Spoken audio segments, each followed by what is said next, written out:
Halo anak-anak, Assalamualaikum warahmatullahi wabarakatuh. Hari ini kita akan belajar pembelajaran Bahasa Indonesia kelas 4 tema 1.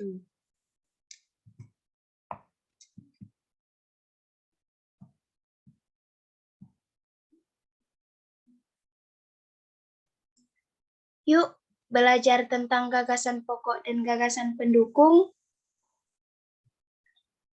Nah, apakah kalian tahu apa itu gagasan pokok dan gagasan pendukung?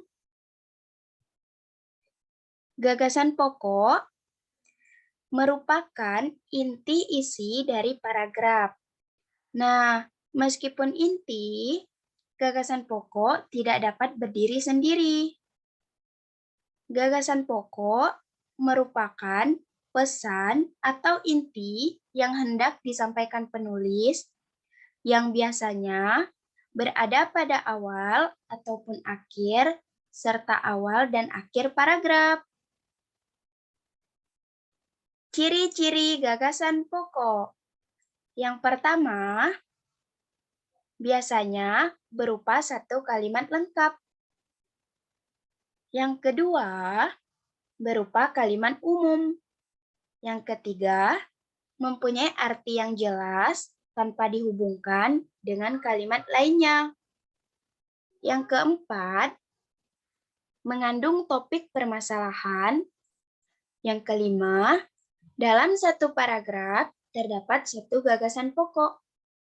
Yang keenam, gagasan pokok terdapat dalam kalimat utama. Yang ketujuh, gagasan pokok dibentuk tanpa kata sambung maupun transisi. Yang kedelapan, pada paragraf induktif, gagasan pokok biasanya ditandai dengan kata-kata kunci. Misalnya, yang pertama sebagai kesimpulan, yang kedua yang penting, yang ketiga oleh karena itu, yang keempat dengan demikian, dan lainnya. Yuk cari tahu cara menemukan gagasan pokok. Ada dua cara. Yang pertama, membaca secara keseluruhan bacaan dengan cermat. Gagasan pokok adalah inti dari bahasan sebuah paragraf. Sehingga kita harus mengetahui apa yang dibahas dari paragraf yang kita baca dengan cara memilah mana kalimat yang tidak menjelaskan kalimat lain. Dan yang kedua, temukan kalimat utama. Kalimat utama pada umumnya terletak di awal atau akhir paragraf. Namun, kalimat utama tidak selalu menjadi kalimat pertama sebuah paragraf. Nah, setelah gagasan pokok, kita mempelajari gagasan pendukung. Gagasan pendukung merupakan kalimat yang bersifat lebih khusus.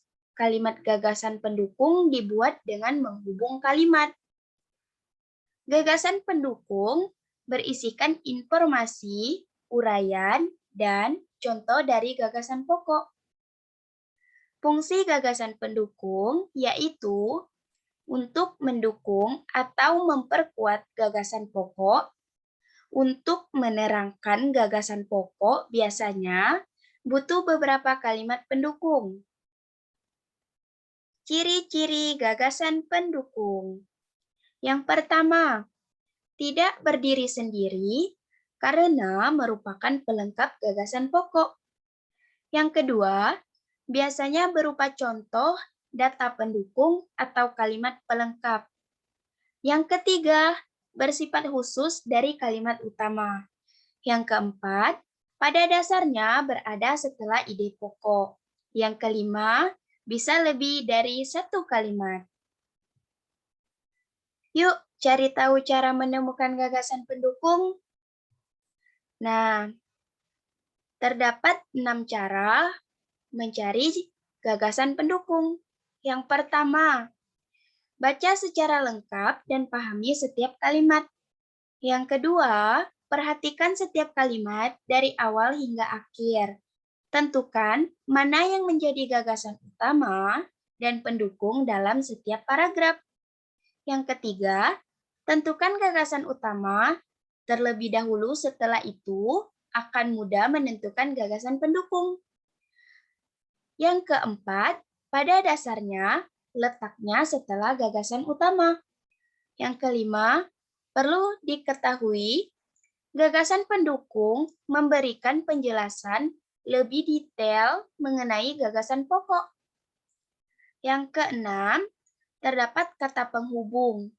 Hal ini supaya kalimat pada paragrafnya berkesinambungan.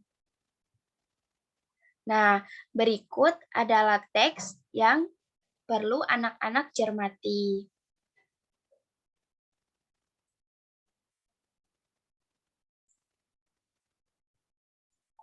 Nah, setelah membaca teks di atas, cobalah isi kolom di bawah ini.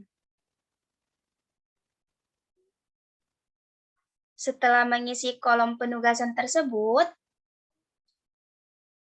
kesimpulan apa yang kamu ketahui mengenai materi gagasan pokok dan gagasan pendukung?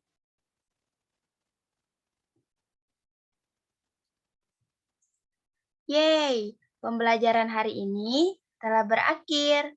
Tetap semangat ya, dan terima kasih. Assalamualaikum warahmatullahi wabarakatuh.